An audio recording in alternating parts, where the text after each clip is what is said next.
Hello everyone, welcome back to the channel.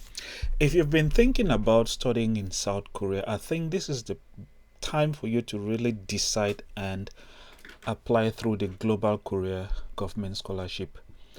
The undergraduate version of this scholarship is officially open as of today, the 10th of September? Yeah, September 2024. And this is going to be for those who want to study in South Korea in the year 2025. Why am I saying that? If you're thinking about studying in South Korea and you've not yet made up your mind, this is the best time for you to take the opportunity and apply for the scholarship. This is because when you go through the application guideline, they have really carried out some changes, which makes me to get to the conclusion that South Korea is really interested right now in having foreign students in the country. Yeah. So in this video, I'm going to go through the application guideline for the Global Korean Government Scholarship 2025 undergraduate application. That is the Gks-U 2025 for those who want to do a bachelor's degree in South Korea or maybe an associate degree in South Korea. So without taking too much of your time, let me share my screen with you. So the first thing that you need to do is be able to get the necessary documents for application, and you have to begin by going to either studyinkorea.go.kr or go to Google and then type study in Korea. I always do this in all of my videos because I always get that questions from students asking, how do I get the application form? So I think this is the best way you should go about it. Type studyinkorea.go.kr and then it will take you to this website. So this is the website. On this website, you would get a lot of information about scholarships in South Korea, even from private universities or individual universities, because I always say it in most of my videos that the Global Korean Government Scholarship is not the only scholarship that is available for international students to study in South Korea. So when you're on this page, what you need to do is go to the section that says GKS. There is an option for you to change the language up here. So if you click on GKS, you would find this 2025 Global Korea Scholarship for Undergraduate Degree 2025 Government Invited Undergraduate Degree Guideline. So here you would find the subtotal about every information on the scholarship, the number of students that will be admitted, and the different tracks that are available to apply, which is what I need to explain in this video so that you don't get confused when applying for the scholarship. So when you go down, you would find the different forms. There is the application guideline in English. You also have it in Korean language. And then you have the application form. This is the different forms that you're supposed to download and then fill out. So if I click on it, I can download it and then open it. Let me kind of open it. Let's look at it together. This scholarship just became officially open today, Tuesday, and it's already 5 past 10 p.m. in South Korea right now. So this is the application form. Probably I should make it bigger and then in a single form. What you would notice is that the checklist cannot be,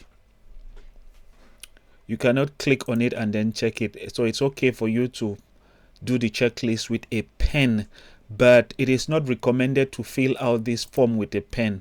Just know that you need to type it with a computer. It is not recommended because you might have a very bad handwriting and they might not be able to see, especially in the sections that have to do with essays. For example, your personal statement and your study plan I would not recommend. Even your letter of recommendation should not be written with a pen. So this is the application form. That's how you go about getting that application form. For the application guideline, this is it. And then information about the different universities. So for the application guideline, if you click on it, it will open. And then we can like open it. It says here 2025 Global Korea Scholarship Application Guideline for Undergraduate Degree.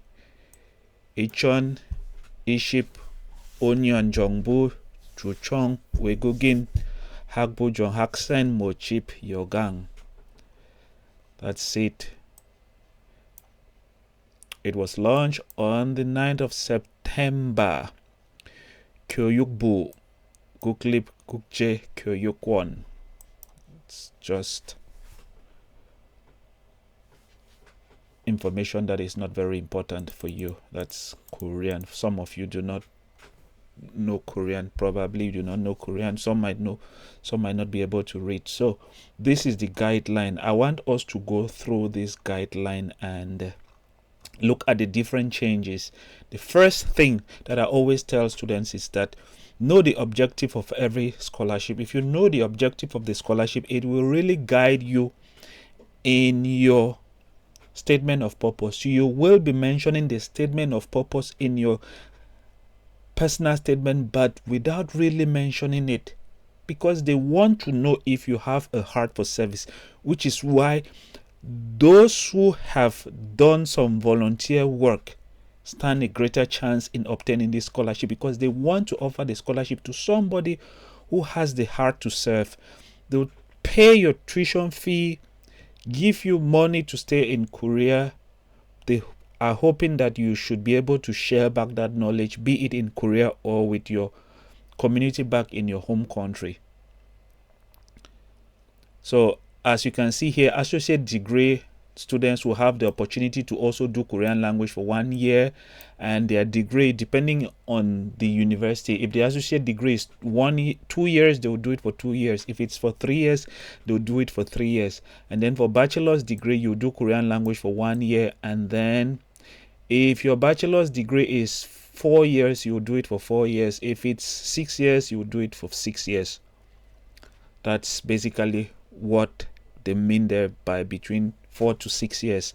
And then application tracks, there are 2 tracks. The first one is embassy track, second one is university track. If you've been following me, embassy track simply means you have to submit your documents with your local embassy in South Korea.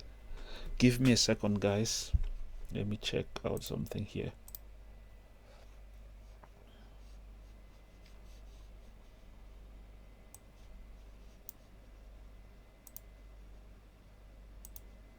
So embassy track simply means you have to make sure you submit your documents through the embassy in your home country, while university track simply means you would submit to the university in South Korea directly. You post your documents to the embassy, to the university in South Korea. But it is recommended that you make sure you get the information about postal service and everything on, I made mention of this website. On this website, you have this section on university information. Give me a second. Let me see.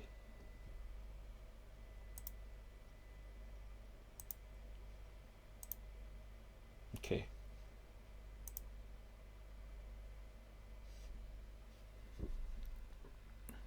All right. So there are changes that have happened, and these are like positive changes. So here you would find that there is general under embassy, and then you have 71 students. That's 71 places available, and then there is 7 for overseas Koreans who live outside, and then there is a new option for people from Ukraine, because Korea is trying to help Ukraine that is fighting a war right now with Russia. Last year, I think this one was 81. They've increased it to a total of 87, which is a plus. And then our GKS, that's regional GKS. We'll explain all of these things so that people understand. And then UIC. UIC last year was 60 students. They've increased it to 100, which is a plus. Last year, the total here, if you have to go by university track involving our GKS and UIC plus associate degree, it was about 260, but there is a plus 20, which tells me that South Korea is really trying to encourage foreigners to go to their country, because South Korea is really having a serious population deficit because life is expensive. Despite the fact that it's a rich country, people are not giving birth. And the fact that they have increased UIC, it is telling in itself, because South Korea is doing everything to encourage science and technology students to go to the country, study, and then help develop the country in the domains of science and technology. So if you are a science student, especially a natural student, a natural science student, or a STEM student, STEM student simply means science, technology, engineering, and mathematics.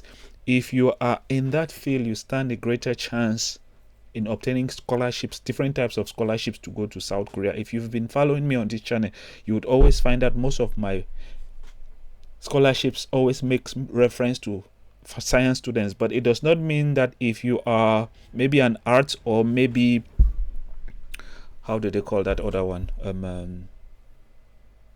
if you're not a science student, let's just put it that way, it does not mean that there are no scholarships for you. You still have an opportunity. That's why they said applicants can only apply to the university and departments that are listed in the university information. It is very important that you open this document. The document here, university information, it's a zipped file, which means you would open and then unzip. I have mentioned how to go about unzipping files on this channel a lot. Let me make sure I am live on Facebook. Please, I received messages from people telling me that they want me to review their essays. I gave some conditions as to how I could consider reviewing any essay. If you tell me you've been sharing my post, the first thing that I would do is I would go to your Facebook page or Facebook profile and look at what you've been sharing. If you tell me you've been liking on YouTube, it's a good thing, but I said in all of the platforms so that we can reach more people. In other platforms, people ask you to pay money. So, like I was saying, you have to make sure you go to this file, because when I was going through this document, I've noticed that some universities that were on the Global Korean Government Scholarship last year in 2024 are no longer there. So for example, if you are thinking about applying through UIC, I think Sogang University is no longer there. Sogang University in Seoul is no longer there. Some universities are no longer there. So if you were thinking about applying to some universities, you might have to go back and look at the university information file and make sure that your university is there, because maybe your university is no longer available. So you have to be very careful. If you've already prepared, because I believe if you've been following me on this channel, I've been saying that make sure you have your documents almost ready, so that when the scholarship is launched, you don't have to start thinking about document authentication, because it usually takes too much time to authenticate your documents. By now you should be thinking about rounding up and then submitting your application, or maybe reviewing your essays. You shouldn't be thinking about getting your transcript certificates authenticated. If not, you might miss out on the timeline. Okay, I think we were here. I already mentioned the fact that UIC has increased. I think general has also increased. No, general is now 71, and then RTS has come to play. UIC has increased to 100. Associate has also increased. Associate degree has also increased. I think last year they had only 30 students for associate degree, but now it has gone to 100. Now, available universities and fields division. If you're thinking about applying through embassy track, for embassy track, type A universities, they've also reduced this number. Last year, no, they've increased it. Last year it was 24. It has gone up to 29, which means some universities have been added and maybe some have been taken out. So you have to make sure you look for this application guideline for the year 2025 and make sure the university that you've been thinking about is available. So these are the type A universities, and then these are the type B universities. Remember, if you're applying through embassy track, it has been stated down here, embassy track applicants may choose up to 3 different universities from type A and must apply to at least one of the universities listed under type B. So for example, if you're going through embassy track, if you want, you can choose Aju University. If you want, you can choose Incheon National University, but you must make sure you go down and select one university from type B. So you can decide and choose maybe Kim Yong University in Daegu. Or if you want, you can choose one here and then choose 2 here. So you can even choose University of Seoul and then come here and choose Dongang University or Dongso University. That's it about embassy track. If you go down, the next one is university track. If you're applying through university track, you have 2 options. You can either apply through RGKS or apply through UIC. It's very important that you take into account that what are the universities that are available under UIC. Under UIC, you have Aju University here, right down to Tech University of Korea. Some universities have been taken out. And then if you're applying for associate degree, you have Jeongbuk and Yeongjin University. That's under UIC. If you want to do associate degree under UIC, you can apply to those 2 universities. But if you are applying through RGKS, what is the difference between UIC and RGKS? UIC universities are universities that are in partnership with mostly corporations in Korea or maybe industries in Korea. It can be a science and technology based industry in Korea. So all of the universities that you find under UIC have a connection with a company, which means you might have the opportunity to probably do some practical work in some companies in Korea if you're studying under UIC. That's the difference between UIC and RGKS. UIC simply means those universities are in collaboration with corporations or companies in South Korea. For example, Aju University has a motor industry, but that one is in another city. But Aju University is also linked to a lot of other companies in Korea. And then RGKS. RGKS means universities that are regional. These universities are not in Seoul. They are not in the capital of South Korea. So if I go up here, even if I go up here to type A universities, Aju University is in Suwon. Suwon is right next to Seoul. Hongik University is in Suwon also. Hankook University of Foreign Studies is also in Suwon. Hanyang, they have a campus in Seoul, and they also have a campus in Ansan. Konkuk is in Seoul. Kugmin is in Seoul. Korea University is in Seoul. You have Seoul National University, they are in Seoul. You have Seoul Tech. I cannot go about naming them, but a lot of the universities under type A embassy track are in Seoul. While the universities that you will find here in type B, they are not in Seoul. And you would also find some of them in RGKs. But when applying through university track, make sure you are selecting only these universities here.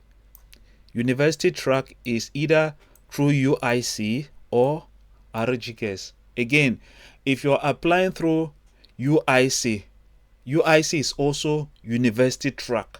You're sending your documents directly to the university. If you're applying through other GKS, Regional Global Career Scholarship, you're sending your documents directly to the universities also in South Korea. Then for associate degrees also, you're also sending your documents directly to the university. You don't have anything to do with the embassy. They've increased the quota to 100 students. Last year it was 330. UIC also, they've increased the quota a lot. It was 60. This one was 81 if I'm not mistaken. And then down here you now have embassy track and the different quotas. If your country is on the list here, these are the countries. If you find your country on this list, then you are eligible to apply through embassy track. And then UIC is open to everyone. UIC is open to every student.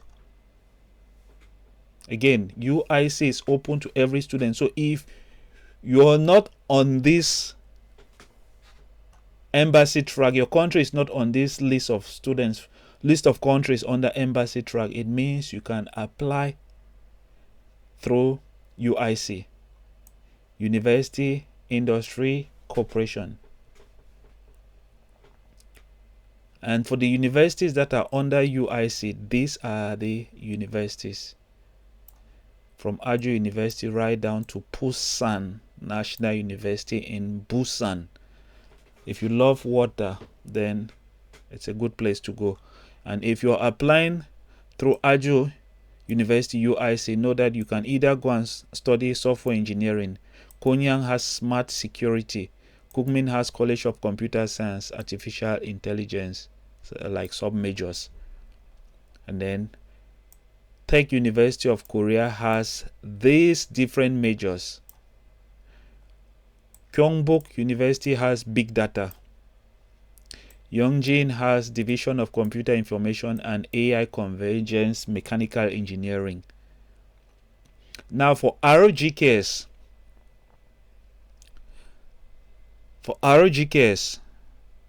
remember I've mentioned that UIC is open to everyone, but RGKS is limited to a certain number of countries. So this is it. They'll select 80 students from 6 regions. From Southeast Asia, you have from Brunei right down to Vietnam. These are the countries from Southeast Asia. North Asia, from Mongolia. There's only Mongolia here, and they'll take 7 students from Mongolia. Southwest Asia, you have from Afghanistan right down to Sri Lanka. They will divide 27 positions. Central Asia has Kazakhstan right down to Uzbekistan. They would divide 11 seats. And then Americas, Europe, and the Pacific, you have all of these countries from Bolivia right down to Turkey. They have only 5 slots available. Middle East and Africa, you have Egypt, Iran, right down to Uganda or Uganda, Zimbabwe. They have 8 seats to share. Let me explain this again. If you're applying through embassy track, you have to make sure your country is on the list of embassy track applicants or applicant countries. If you're applying through RGKS, make sure your country is among the countries that are eligible for RGKS. But if you're applying through UIC, UIC is open. That's University Industry Corporation under Global Korean Government Scholarship, is open to every national, which means people from countries that are eligible under Global Korean Government Scholarship, under embassy track and university track, can still apply through UIC. So for example, let's take Nigeria. Going through that list, I noticed that Nigeria is eligible under embassy track and also eligible under RGKS. Some students, if they want, they can still apply through UIC. They are not restricted. UIC is open to every student.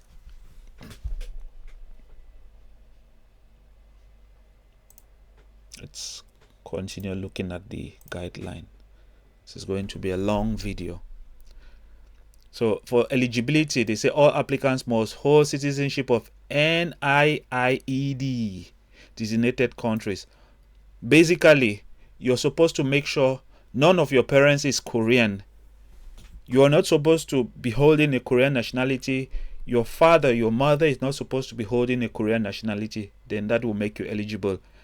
And then also it says here, applicants or legal guardian must hold citizens from other countries other than Korea. If applicants or their parents hold dual citizenship, one who has both Korean citizenship or other countries.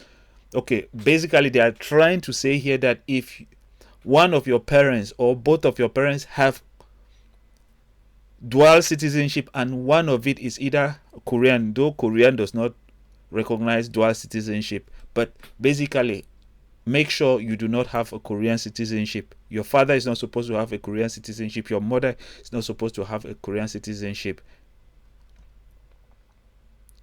If one of them is holding it, they must provide proof that they have renounced their citizenship.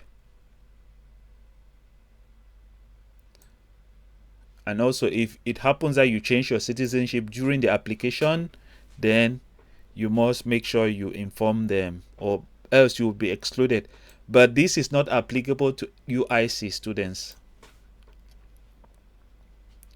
Okay, level of education. They say bachelor's degree for applicants who graduated or are expected to graduate from high school or an associate degree program. So if you already have an associate degree, you cannot apply to do another associate degree. You can apply to do a bachelor's degree. And then if you just graduated from high school, or maybe have already graduated from high school, you can then apply to do a bachelor's degree.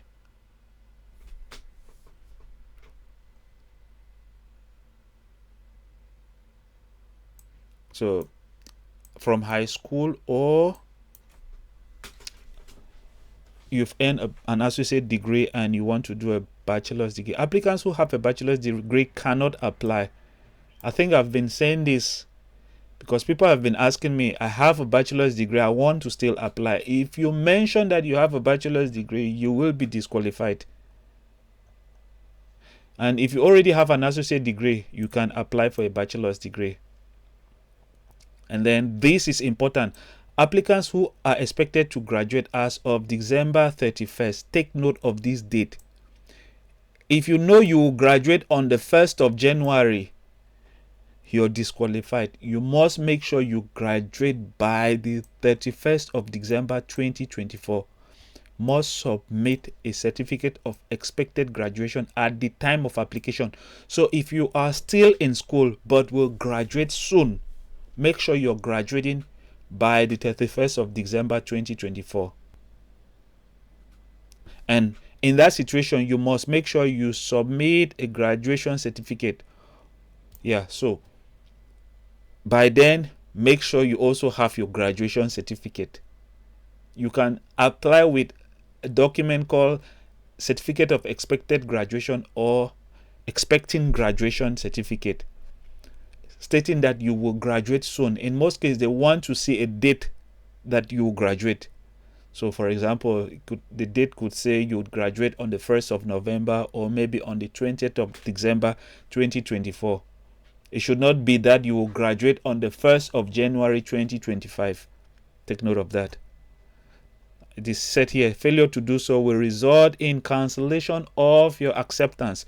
So if you apply with a proof that you will graduate soon and you're not able to submit your graduation certificate by the 31st of December, they'll cancel your scholarship.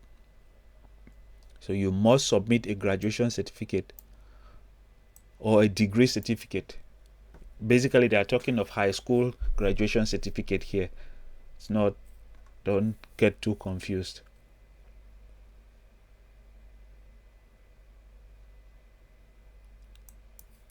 Here, this one is self-explanatory. You can use a provisional graduation certificate saying that you graduate soon.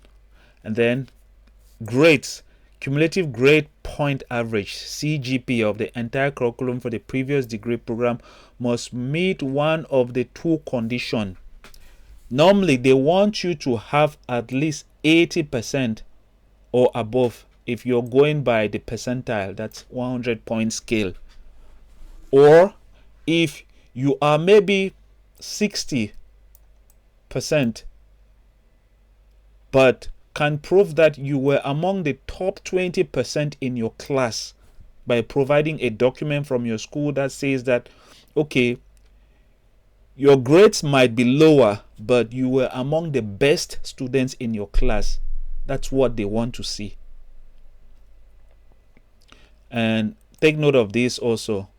CGPA must be equal to, if it's on a scale of 4.0, you must have at least 2.64.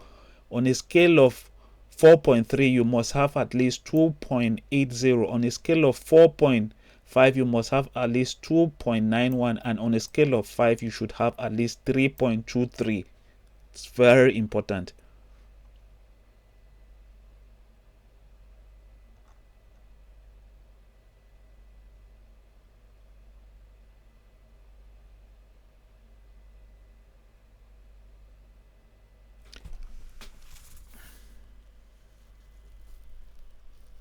And then here they say, if an applicant holds a transcript that does not provide CGPA information or is unable to convert his or her grades into any one of the accepted GPA scales, that's 4.0 right up to 5.0, or the 100% point scale, then the applicant must submit additional documents officially issued by their respective high school university describing the institution's grading system.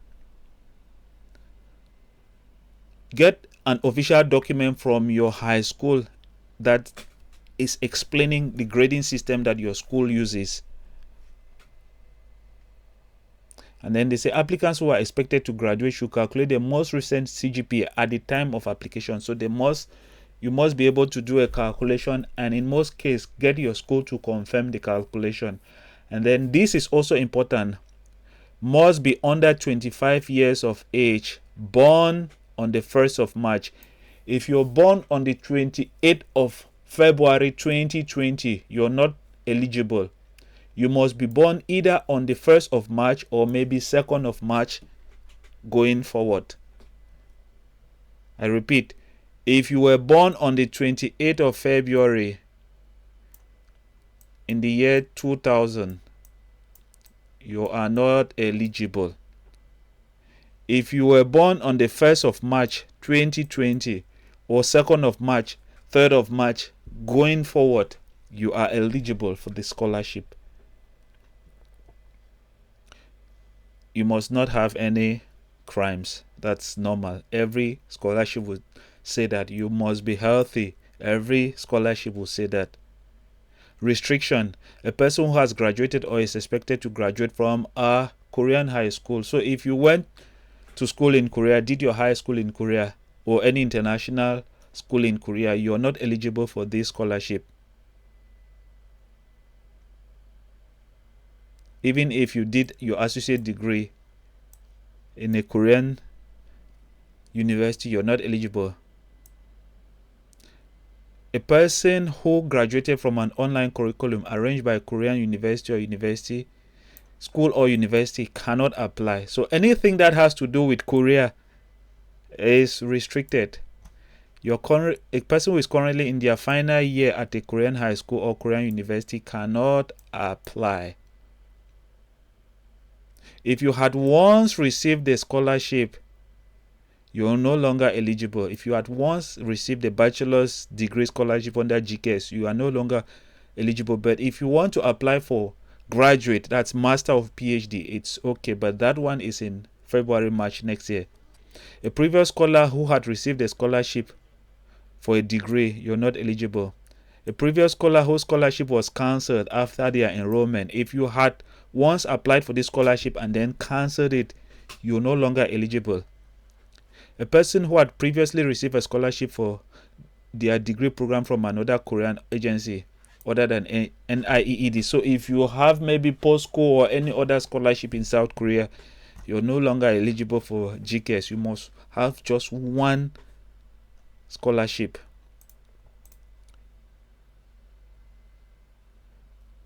A previous scholar who had received scholarship from GKS non-degree program for exchange can, okay, so if you had been in Korea as an exchange student, that's okay, you can apply. That's okay. Cancellation of scholarship means a GKS scholar either withdraws from the program or his or her scholarship was forfeited during their application. So if you had withdrawn or maybe were not able to meet one of the conditions, like obtaining topic test of Korean proficiency, and then your scholarship was cancelled, then you are no longer eligible to reapply. Former GKS degree program applicants who had withdrawn from the program or was disqualified from the scholarship after being selected as scholar in recent 3 years cannot apply. That's self-explanatory. If you had withdrawn or were disqualified from the scholarship when you were already selected in the past 3 years, you cannot apply. Duplicate applicants. Embassy track applicants who pass the first round of selection, including backup candidates, cannot apply again through a university track. So normally, let me explain what they mean here.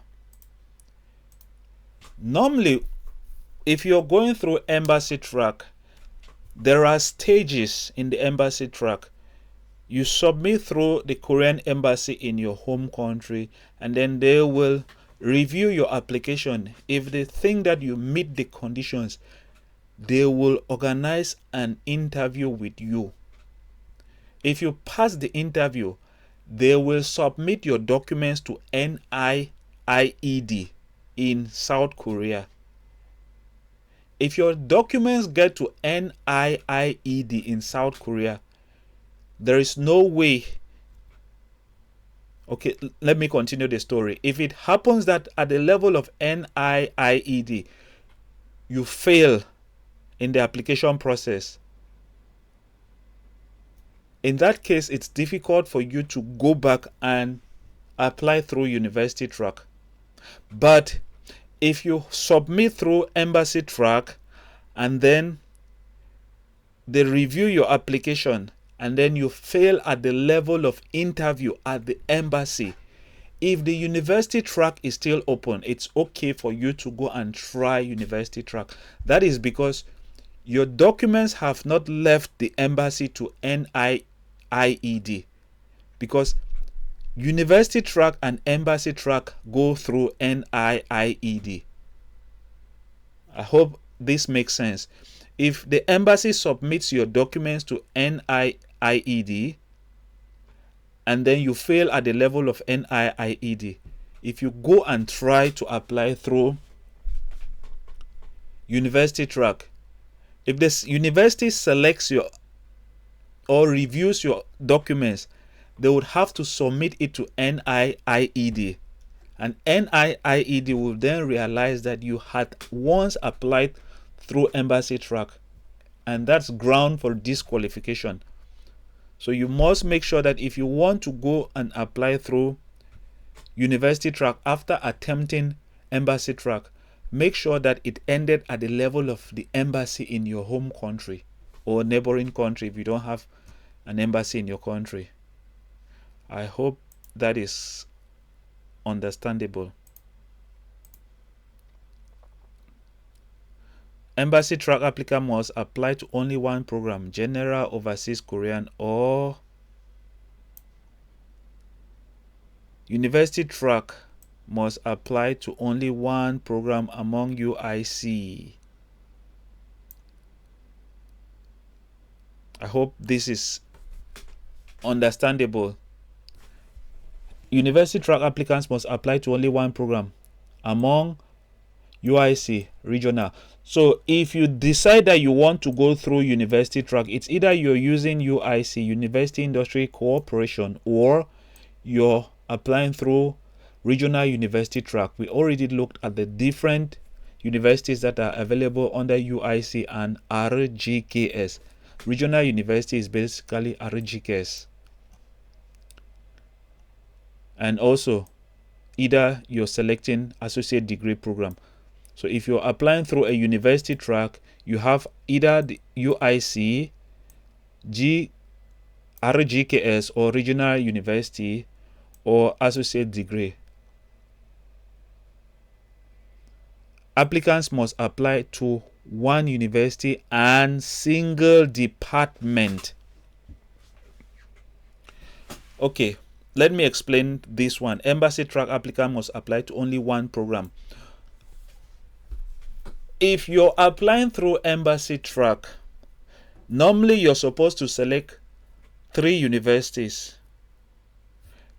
If you want to apply through embassy track, let's say you select Seoul National University. If you want to study economics at Seoul National University, take note that the second major, because you're selecting 3 universities, the second major should not also be economics. It can be maybe mathematics. And then third option, if you're applying through embassy track, the third option, if you select one type B, you have already selected economics and maths. Make sure you select maybe even geography. Do not select the same program or same major. That's what they want you to do here. Only one program, though they did not specify that degree. If an applicant applied to more than one track program, his or her application will be disregarded in the evaluation and the scholarship will be cancelled if found afterward. Okay, so they are just basically trying to make sure that you don't apply through different tracks. You don't apply through UIC and then through RGKS again to increase your chances. Or you apply through embassy and then go and apply through UIC and then still apply through RGKS. If they discover it, they would cancel your application. That's what they mean by duplicate applicants. Now, let's continue. They say applicants must check additional restriction or eligibility set by each degree university. Every university has their own conditions. I've always said this. Some universities will tell you if you want to study maybe nursing, to do nursing, you need at least topic level 4. Which means if you get the scholarship and go for the language program, when studying, you must make sure you take topic, test of proficiency in Korean language, you must make sure you sit for topic level 4 and obtain topic level 4. You will not have to sit for topic level 3, which is the standard level that is set by the scholarship. It says here, all GK scholars should achieve topic level 3 to proceed to their degree program. However, some departments of degree universities may have additional requirement, e.g. topic level 4 for enrollment, which means you must obtain topic level 4 before you enroll to begin your degree program.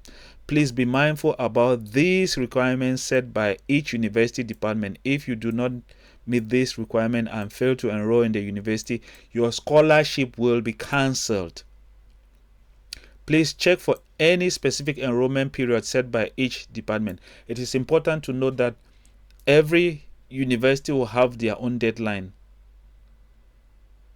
for application, and every embassy in the different country will also have their own deadline. So you have to also make sure you check with the different embassies in your home country. Scholars whose Korean language program is delayed, e.g. return after a leave of absence, must check if their degree program is only available to start at a certain period of time. Okay, what this means is, for example, some universities can only accept undergraduate students at the beginning of the year, that is in March. Which means if you go and do your language program and then finish, language program is supposed to be 1 year. Normally, if you start in March language, it means the following year you're supposed to begin your degree program. If it happens that you're not able to obtain at least topic level 3 so that you can go ahead and begin your degree program in March the following year, that is in 2026, you will be given an extra 6 months to obtain the topic. But be careful, because maybe you would finish at the time when it will be September, and maybe your degree program doesn't start in September. Then you would be in problem. So you must make sure you're certain that your degree program can either accept that you start your degree in March or September, because some universities have a policy for bachelor's degree students in such a way that their degree programs only begin in March. There is no September session, which means basically they have just one admission session per year. So you have to be careful not to fall or be in a situation where you've succeeded in obtaining your topic, but you cannot begin your degree program in September because your university does not allow students to do bachelor's degree, start their bachelor's degree in September. For example, if a specific department or major only allows students to start their first semester in March, relevant scholars may not enroll in the degree program in September. That's what I was saying. There are some universities that will allow bachelor's degree studies to begin only in March. There is no September entry. There is only spring. There is no fall. So if it happens that you went and started your language program in March, and then the following year, that is 2026, you are expected to have obtained topic level 3 or 4 and then start your degree program in March, but were not able to obtain topic, and then you were probably given an extra 6 months, or maybe you left the country and went home for 1 or 2 reasons. Something happened and you were not able to meet up the March entry. It will be a problem for you. So they are just warning you in this situation. Okay, for the selection process, I think I have already mentioned this. If you're going through embassy track, this is embassy track. The embassy will review your document and then do an interview. They will select. And then once they select, they would send the documents to NIIED in South Korea. NIIED will then review your application also, and then NIIED will then recommend students that they think are successful back to the embassy in South Korea. So embassy has round 1 and embassy has round 2, and then embassy has round 3, where they will select the final candidates and then they will make the announcement. Round 3 is basically between the embassy and the university. Round 1 also is between the embassy and the university. Okay, then for university track, they have, first you submit to the university. The university will do the selection and then recommend successful students to NIIED.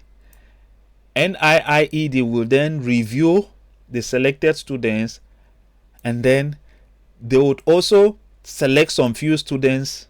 For example, the university can send even 20 students to NIIED. NIIED will then review those 20 students and then probably send 10 back to the university.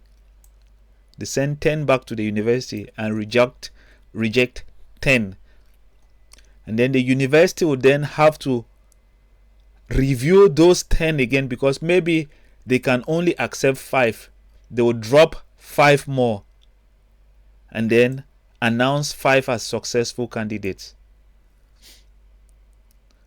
Which means if you're going through embassy track, the process is a bit longer, but through university track, the process is not that long.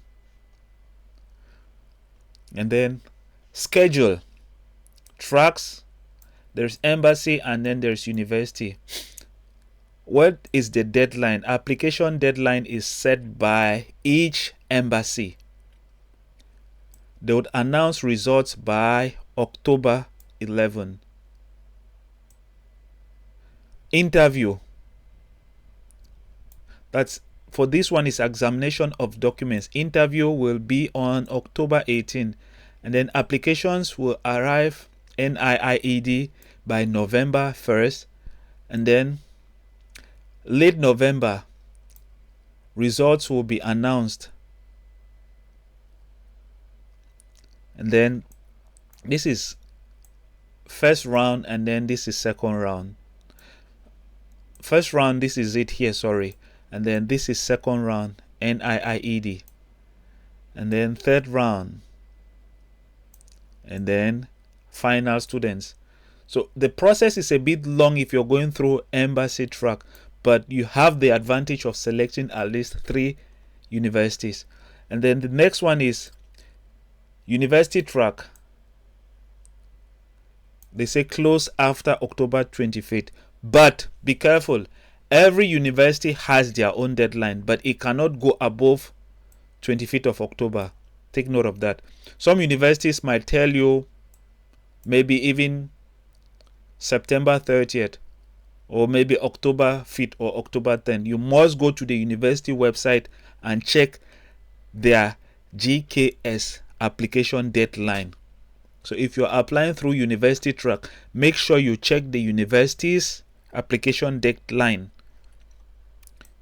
Results will be set by the university themselves. They will set it and announce it.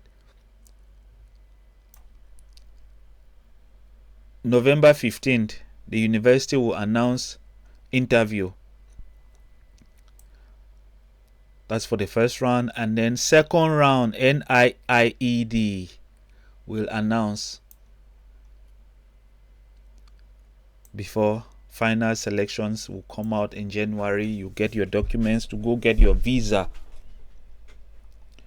So they've explained again selection timetable. It is on the studyinkorea.go.kr website. First round announced by each Korean embassy and university. Each embassy will release their first round results.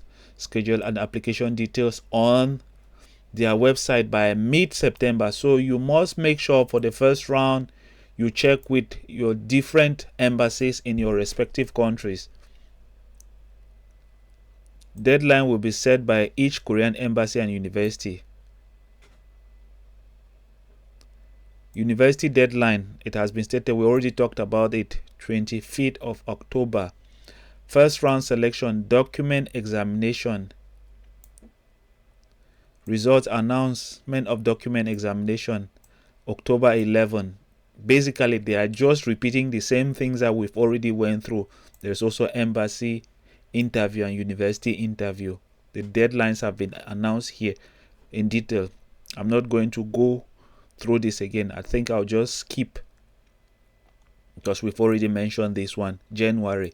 This is it up here.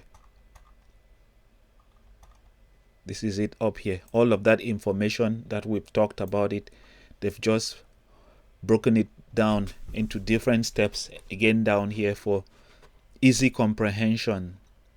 Document submission in accordance with Korea, Ukraine. This one is for people who are applying for the option with Ukraine, the IRTS for Ukraine. I don't think we should dwell that much on it because you have only 7 students. List of documents. Normally, when you see required, it means you must provide it. And Form 1 to Form 6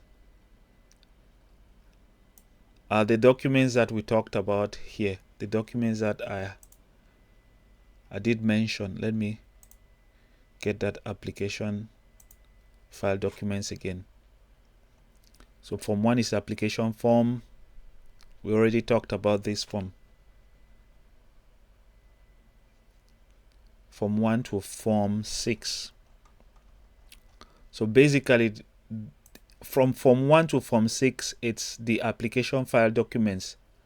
And then from number 7, it's proof of citizenship. It is also a required document. Proof of citizenship, high school graduation or expected graduation, and your academic transcript. These 3 documents must be consular authenticated. You must make sure you consular authenticate these 3 documents.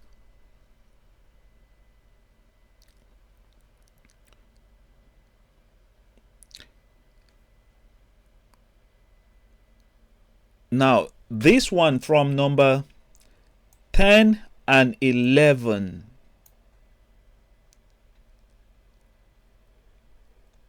It says here, required for relevant applicant, graduation certificate or certificate of expected graduation of associate degree, transcript of associate degree. This is in a situation where you are applying to do a bachelor's degree and you want to prove that you've already obtained an associate degree. Then in that situation, you would have to provide your graduation certificate that proves that you've obtained an associate degree and your transcript to prove that you've obtained an associate degree. And then this other one is for people who were once Korean or who are Koreans but they live overseas. And then these ones are optional, but they are also important. Topic score and English proficiency. The higher the topic, the more points. Copy of awards and other certificates. Give me a second. Let me make sure I'm still live on. Okay. Applicant's passport, they say required for relevant applicant.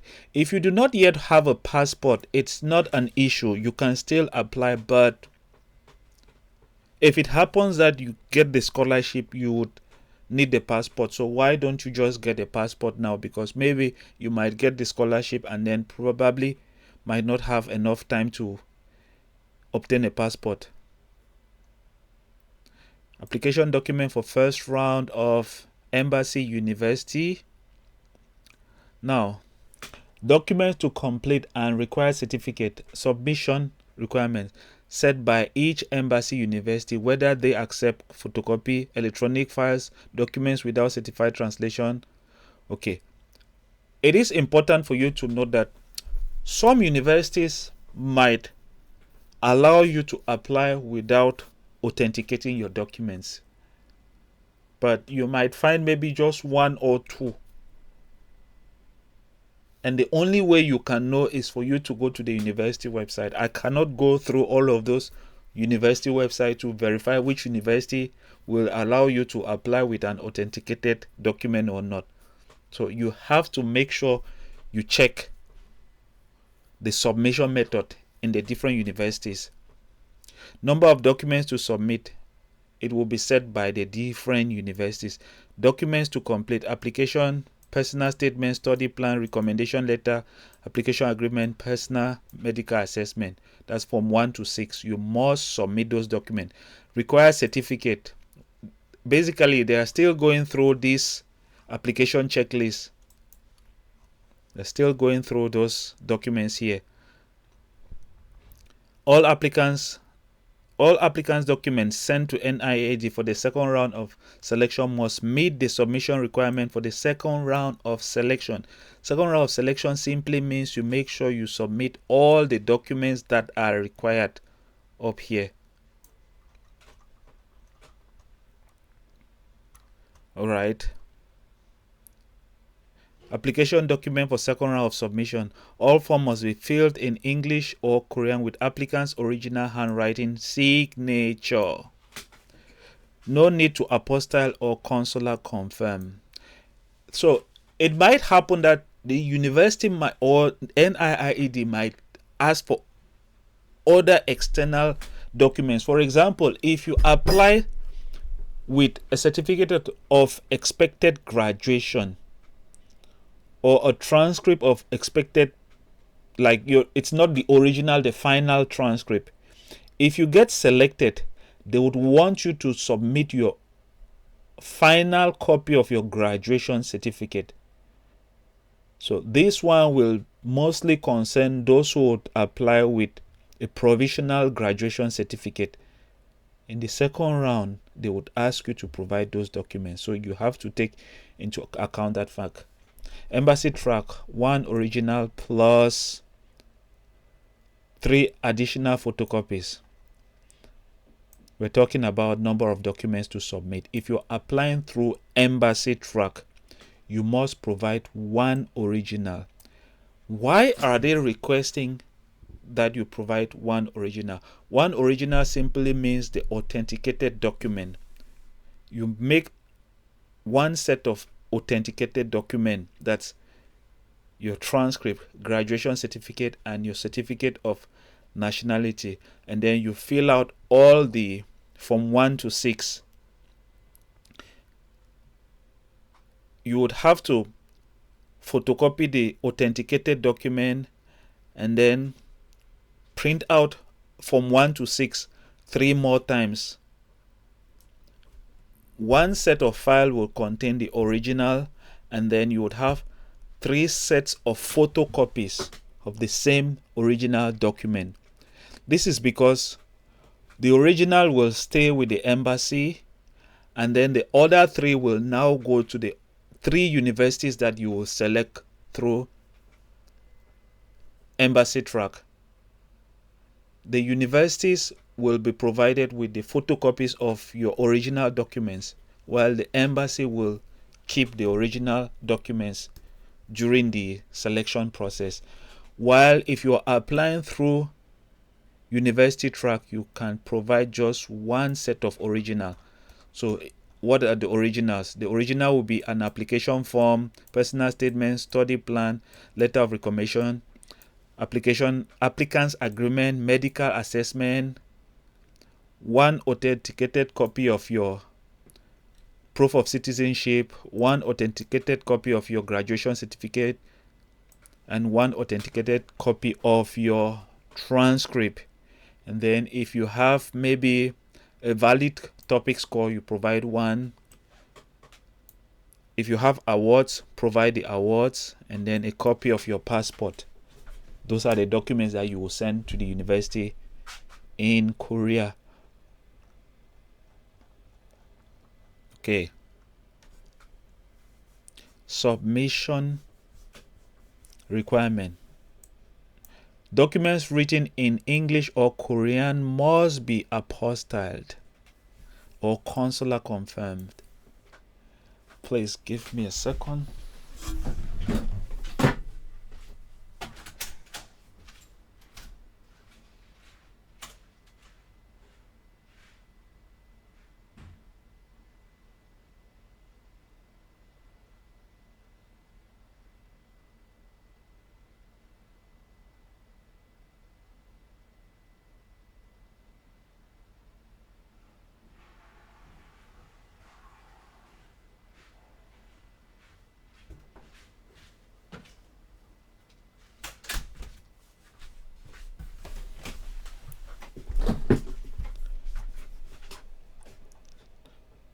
Documents written in other language. Documents written in a language other than English or Korean must be submitted with a certified translation. Basically, you need to use an office that can do translation, but that office must be recognized by your government. You must use certified translation offices. And then once you've translated the document, you must obtain an apostille or consular confirm on either the original document or the certified translation. So let's say your certificate is in Arabic. You must make sure, or maybe in Hindu, you must make sure you use a certified translation office for them to convert your documents from English, from any other language to English. And then once they've done that, you will then have to apostille or consular confirm that either the original, which is in a language that is not English or Korean, or the translated copy that is now in either English or Korean, they must consular confirm or authenticate. No, they must consular confirm or apostille one of the two documents, either the original document that is not in English or the translated copy. If your country belongs to one of the member countries of the Apostille Convention, submit your required certificates with apostille. So if you've been following me, I made a video last time where I talked about the difference between consular confirm and apostille. A link will be down in the description later on. Because some countries are members of apostille conventions of country. In that case, you can apostille confirm your document. But if your country is not on this list, then you have to make sure you use consular confirmation, which means you must go to a Korean consulate or Korean embassy in your home country for them to put the little sticker or stamp on your document.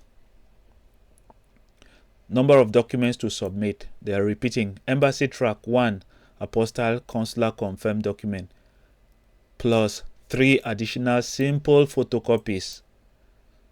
So normally it is on one document that you can either apostille or consular confirm, and then make 3 photocopies of those originals. Normally the photocopies will be on your transcript, graduation certificate, and your certificate of nationality, or the document that is proving your nationality, which can be your birth certificate.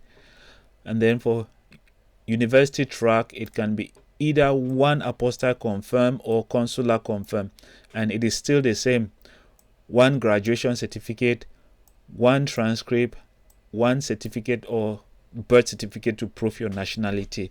If, again, let me repeat, if your birth certificate cannot prove the relationship between you and your parents, you can use their passport. If your birth certificate does not carry information that says your parents are from the same country like you, maybe your parents can be from different nationality. Basically, the reason as to why they are asking you to provide a certificate of nationality is because they want to make sure you are not a Korean citizen. So it doesn't really matter if your parents are from different countries. The most important thing is for them to be certain that you are not a Korean national. Okay, let's continue. This has been a very long video. Things to note when preparing application document. Application documents for the first round of selection. All documents must be submitted in English or Korean. Please follow the submission guidelines set by each embassy. Yeah, like I said, some embassies might be okay with you going there to hand your documents in person. Some embassies might tell you submit your documents through a postal service. So you must make sure you go to the embassy website and check their submission method. That is for embassy track. If they say do a postal service, do not visit our embassy, then you have to post it. If they say you can either post it or send or go there and hand it in person, then you can choose. For university track, some universities will say it can be handed in person or through postal service, which means if you want, you can send it to somebody that you know in Korea and they will go and hand it, or you can post it directly to the university. While some might tell you you must go to their website, fill out the forms, because some universities have a different process. Like that's why they said you need to go to the university website and look at the application process. Some might want you to fill out some documents online, print them out, add them to your documents before applying.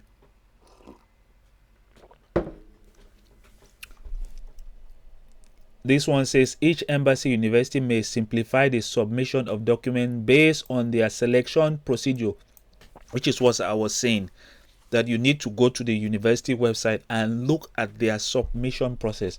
Some universities in South Korea will want you to submit your documents without even thinking about authentication, even for their normal admission, which is not the Gks scholarship, even for their own, because most universities have their private scholarships. To give students scholarship or admission, they'll tell you to just scan your normal documents, your transcript, graduation certificate, and upload on their website, and then they'll verify and then see if you're a good student. If they think they can give you a scholarship, that's when they'll tell you, okay, we think we can offer you a scholarship. Go now and authenticate or consular confirm your documents or apostille your documents and send them to us for us to give you admission and a scholarship. So you need to go to the different university websites and check. Application document of successful candidates for the first round must meet submission requirement for the second round of selection upon arrival at NIIED. Application document for the second round of selection. If any of the required documents are not submitted, or if any of the application forms are submitted without applicant's signature, you would have to sign in different sections in the form. Make sure you sign on those different sections. Even on the recommendation letter, make sure your recommenders sign on the different sections in the form. If they don't sign, they will not evaluate your application file. If your document is unable to be reissued, please keep the original and obtain an apostille or consular confirm. This is what I've been telling people. If you know you have just one original document, you need to tell the offices that are in charge of those processes to make a photocopy of your original document and then put those stamps on them. When they put those stamps on those documents, it is considered true original. It is also considered original because it is imagined that, okay, they saw your original and then they said, okay, we've seen your original, and then we put stamp on it saying that, okay, your documents are not fake because we've seen the original. Don't submit your original documents for this scholarship. They've said it here, unless you know that it can be reissued by your school. In South Korea, we can obtain our documents anytime. You don't even need to go to any office. There are machines that you go and pay money in those machines and get your transcripts and graduation certificates. All applications submitted to NIAED will not be returned in any case. Simple photocopies or notarized copies of the apostille consular confirmed documents are not accepted. Don't go and send simple photocopies. They want a certified true copy issued by a Korean embassy or a certified true copy issued by a government agency. Government agencies are the ones that are in charge of apostillization of documents. The Korean embassy is in charge of consular confirmation.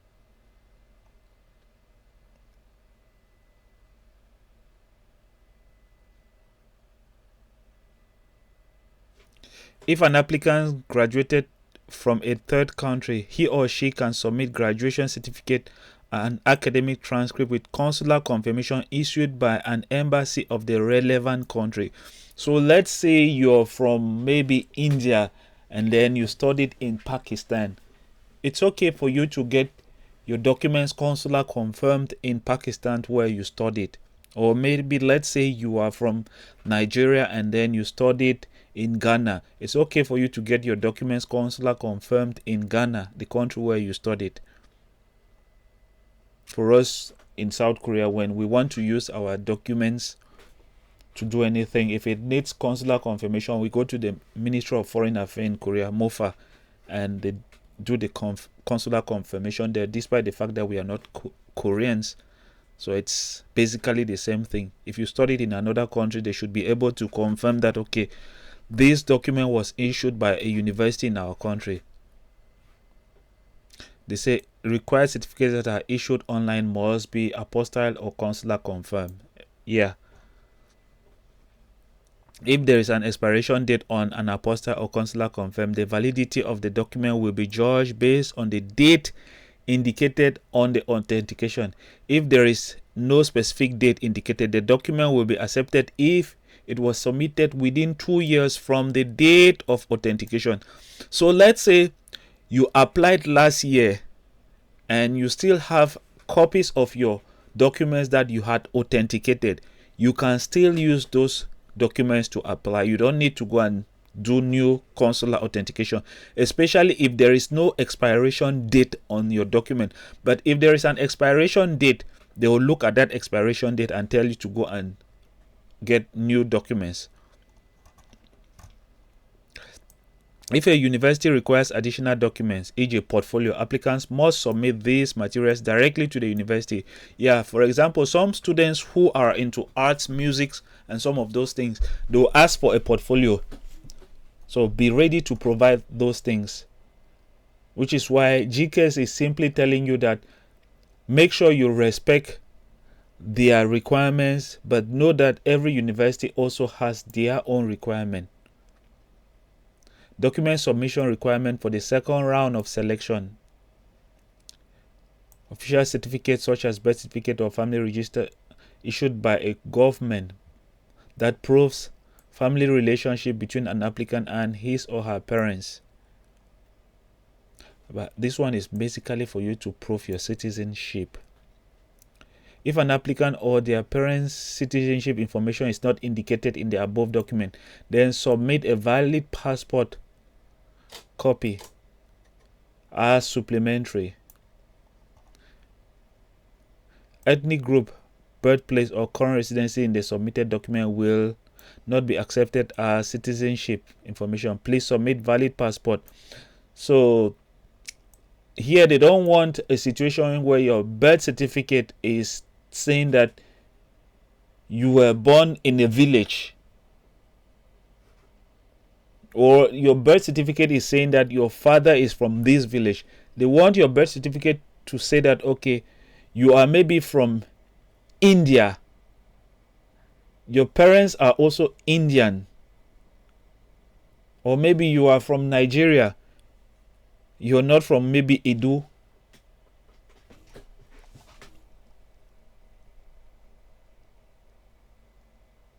If passport copies are not available, please submit other government issued documents or a copy of ID card that clearly indicates citizenship. So if you have your ID card, it's a government issued document. If it says that your parents are from maybe India, it has their name and it has their place of birth, make an authenticated copy of it and supply it.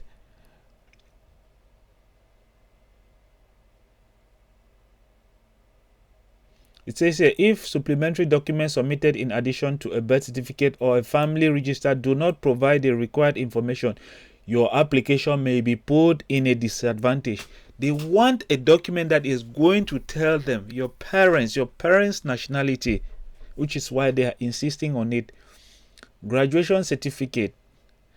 Submit a graduation certificate, degree certificate, or a diploma that indicates a date or month of graduation. It's important, a date or month of graduation. So it should say maybe 10th of September or September. There must be a date on it. Submit a certificate officially issued by the institution of previous degree program. If applicant who has an associate degree applies for a bachelor's degree program, the previous degree program of such applicant is associate degree. It's easy. Certificate of expected graduation will be accepted only if the document indicate expected graduation date or month. Like I said, normally they expect that you should graduate by the 31st of December 2024. So if you're applying with a certificate of expected graduation, it should say that you will graduate maybe on the 11th of November, 12th of December, or maybe 30th or 31st of December 2024. They want to see a date or month. A certificate of expected graduation cannot be apostille or consular confirmed due to government policy. Submit an apostille or consular confirmed certificate of enrollment instead. Yeah. If it happens that your certificate of expected graduation cannot be consular confirmed, you must submit something from your school, even an enrollment certificate. There must be a document from your school that can be authenticated. Submit a notarized certificate of expected graduation with an authenticated certificate of enrollment. A simple certificate of enrollment without expected graduation date is not accepted. Date is very important, which is why most of the time you put the date and you sign. Provisional certificate, provisional graduation certificate that does not include or indicate a graduation date will be considered as a certificate of expected graduation. So if you provide a provisional document without the date, they would see it as a document that is saying that you will graduate soon. Applicants who are expected to graduate must first submit a certificate of expected graduation at the time of application. If such applicant pass the first round of selection, they must submit a graduation certificate or a degree certificate by December. I was talking about this date. You cannot provide a document that says you will graduate on the 1st of January 2025. You will be disqualified. And here, GPA, submit an academic transcript officially issued by the school of previous degree. School of previous degree in this case is your high school, or if you did an associate degree, your associate degree transcript. If a CGPA is not indicated in one of the acknowledged GPA scale from 4 to 5 or 100-point scale, submit a transcript converted into one of the above scale as a supplementary document. Yeah. You need to get a transcript from your school that explains the conversion. A converted transcript is only valid when the relevant high school, university officially confirms authenticated document. This document does not need to be apostille. So your university or your high school just needs to put their stamp on it. You don't need to go through the process of consular confirmation or doing an apostille. And you must provide them with the originals from your school.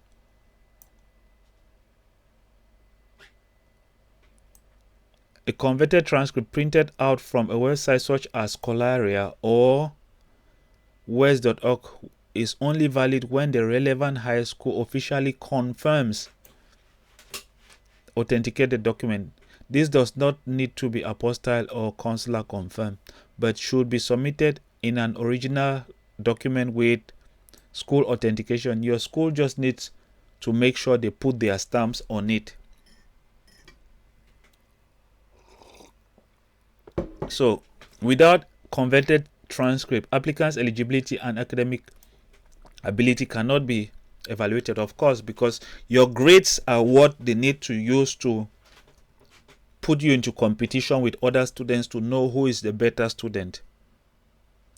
If a transcript indicates the CGPA for the entire academic duration, it will be accepted even if it does not indicate GPA per semester.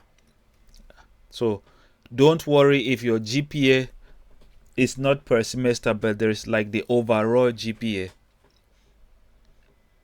In such case, please provide your CGPA only in your application form. Wow, this is long.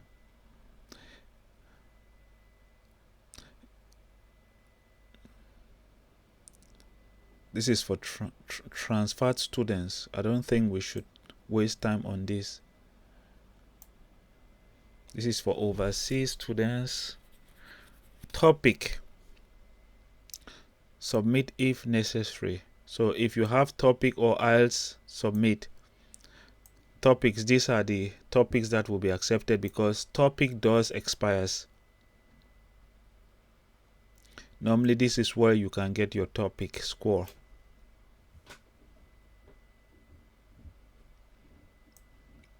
English proficiency, you can also submit. These are optional documents, but they are necessary. It looks like for undergraduate, there is no extra point. Let's continue looking at it.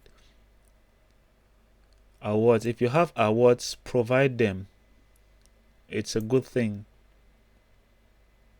Submit materials such as award that can prove the applicant's activities described in personal statement and study plan. These documents do not need to be apostille. Here. Passport copy. Submit if necessary. But note that some schools might want you to provide your passport.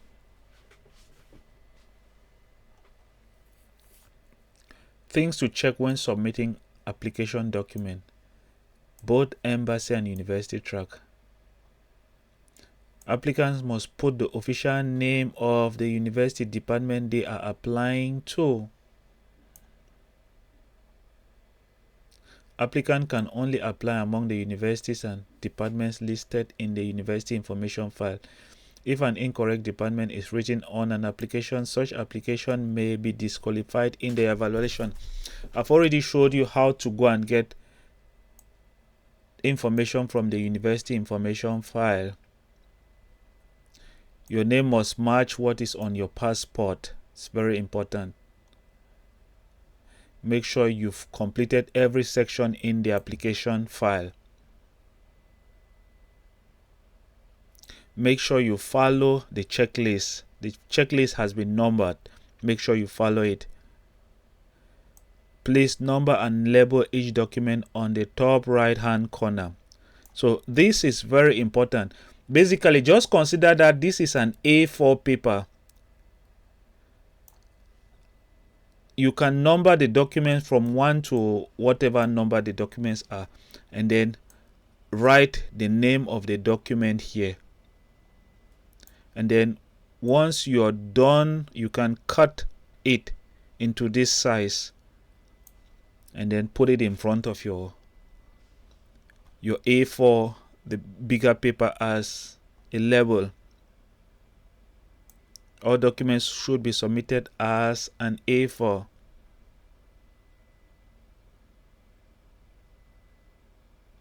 Okay.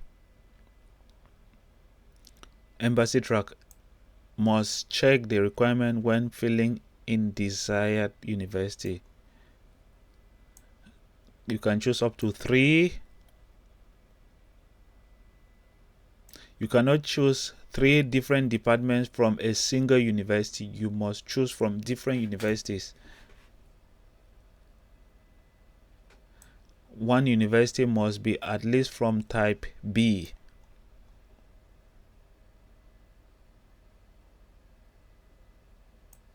Make sure you don't fill out a type A university in a type B section.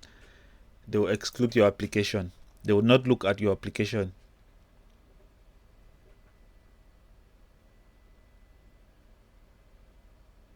They say, please be reminded that if applicants choose all 3 universities among highly competitive universities, even if they pass the second round of selection, some can fail from all 3 universities in their final round of selection. So you better be careful. If you go and choose Seoul National University, Korea University, Yonsei University, those are competitive universities. You're putting yourself at risk. University track applicants must fill 1 university in their application. You can choose only 1 university. Main points of evaluation: review of qualification. Selection committee will conduct document examination. Citizenship, level of education, academic grades, and verify whether applicant is qualified for the program. Review of competency. Selection committee will evaluate each applicant's competency through document examination and oral interview. Yeah. This is the best part. Additional points. Applicants who hold topic level 3 or above will be given additional points, 10% of the total allocated points. See?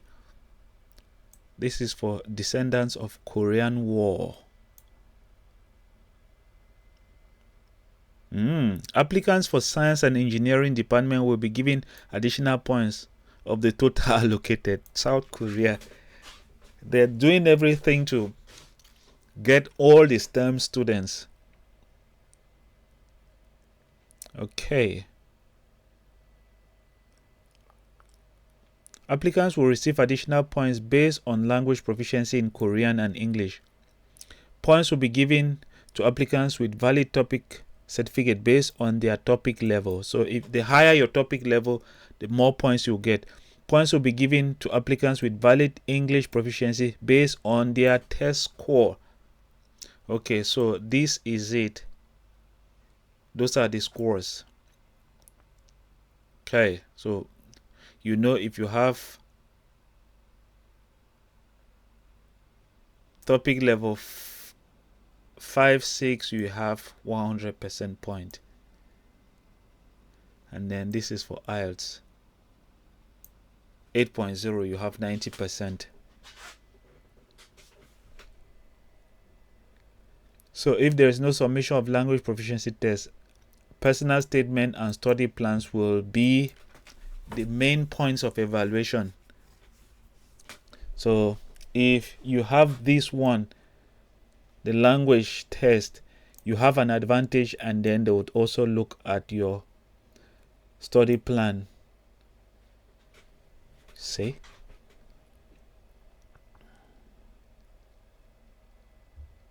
Evaluation: overseas Korean, final announcement of successful candidates.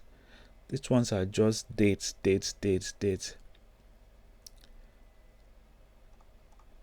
Let's go down and look at the.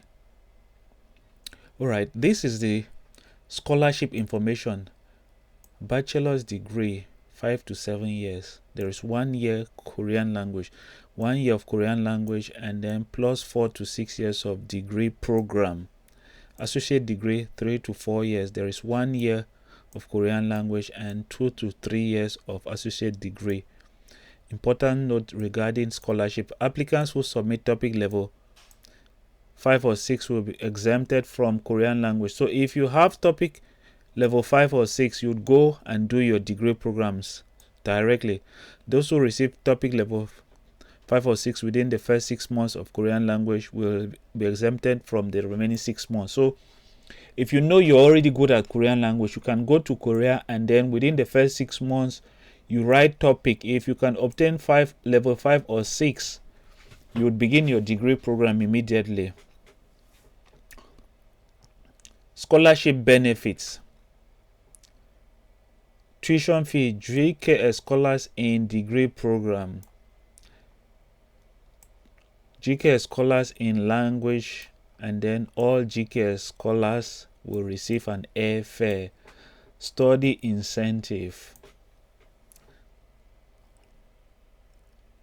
tuition fee, approximately they are hoping to spend at least 5 million.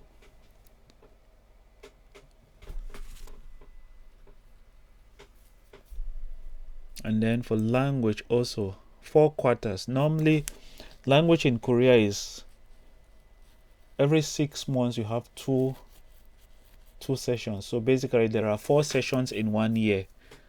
That's why it says 4 quarters. To provide you with an air ticket. Okay, Korean language per year. University amount exceeds 6 million. Admission fee. Study incentive. We'll do another video where we'll have to break this calculation.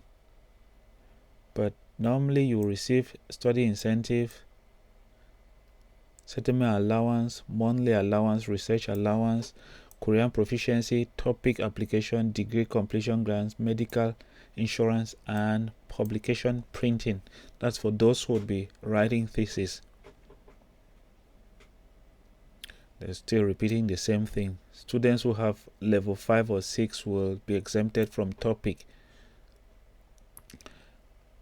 Entry airfare will not be provided to newly selected scholars who are residing in Korea at the time of final announcement.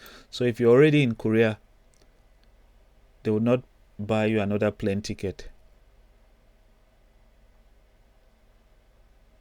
Any domestic travel fee within a scholar's home country and any international travel insurance to the trip to Korea will not be covered. So if there is any travel insurance, who really buys those things? Entry fare or visa application support will not be provided to scholars who enter Korea from a country other than the scholar's own country. So let's say you're in another country, you would have to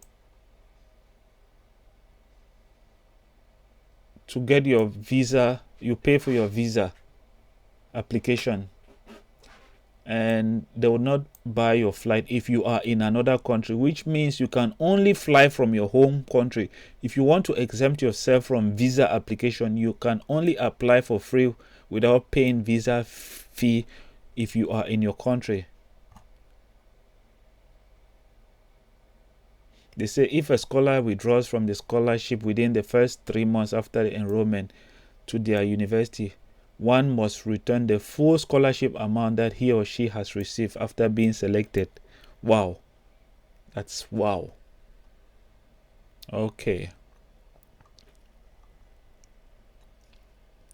Okay, this is the CGPA conversion table. Scale of 4, 4.3, 4.5, 5.0, or the 100-point scale, or what we call percentile. So this is what is going to guide you. This is the highest score and this is the lowest score. You must make sure you are within this range, within these two range. You must make sure you are within those two range when applying for this scholarship. And then down here there is the contact information of every Korean embassy. They have their emails here, the fax and phone number. So they're providing this information here because they want you to call and ask them for information about the scholarship. So it is your right for you to call them and ask them to have more information about the scholarship. And then for the universities, they have the contact informations here. You have to make sure you contact also the universities either through emails or through calls. So do not hesitate. It's your right to call them and ask for information. Now let me see. Let me look if there are any questions or comments. This video has been long.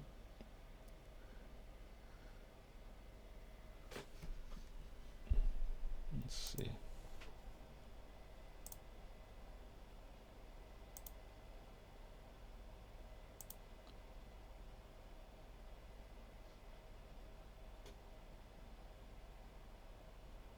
Who is asking, can I apply for GK scholarship after secondary school? You can apply if you are about to graduate from high school. You're still a baby. Go ahead and finish high school. Or if you know you're almost in the process of finishing high school, you can apply. If not yet obtained the age of going to another country and living in that country without your parents. Let me see if there are other questions here.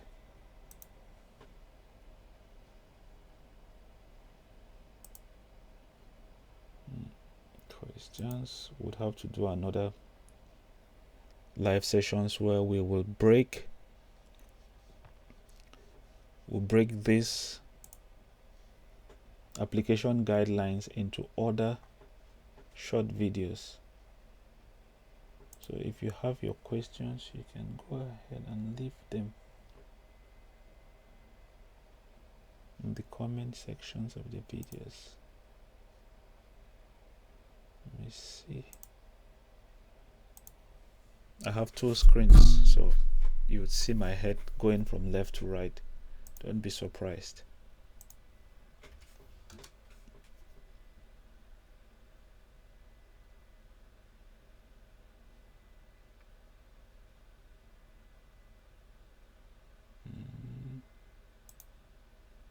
Let's see. Somebody says we should do a video on how to fill the application form. Yes, we will. It's not complicated. There is another video already on the channel on how to fill out this application form.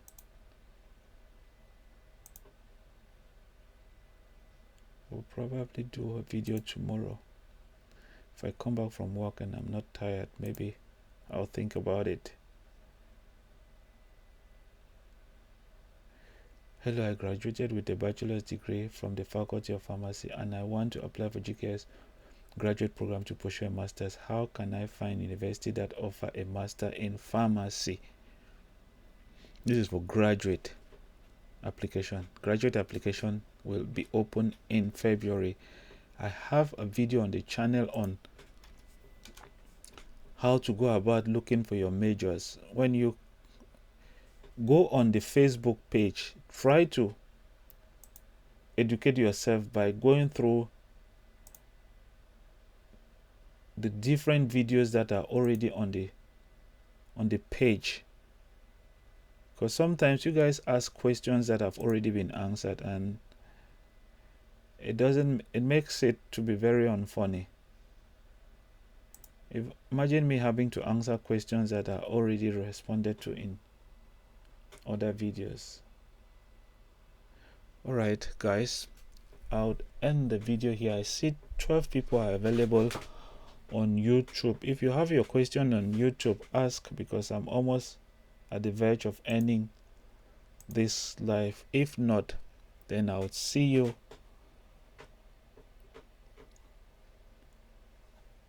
in the next live, where we'll still break this application guideline into like 10 minutes videos. All right, that being said, let's call it a day. It's been an hour 44 minutes of live session. Make sure you share. If you want me to read your personal statement and other things, make sure you're sharing it on your social medias profiles, especially on your Facebook and Instagram.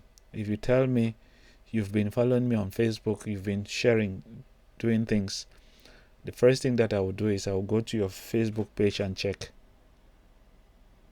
I'll see you in the next video. Bye bye.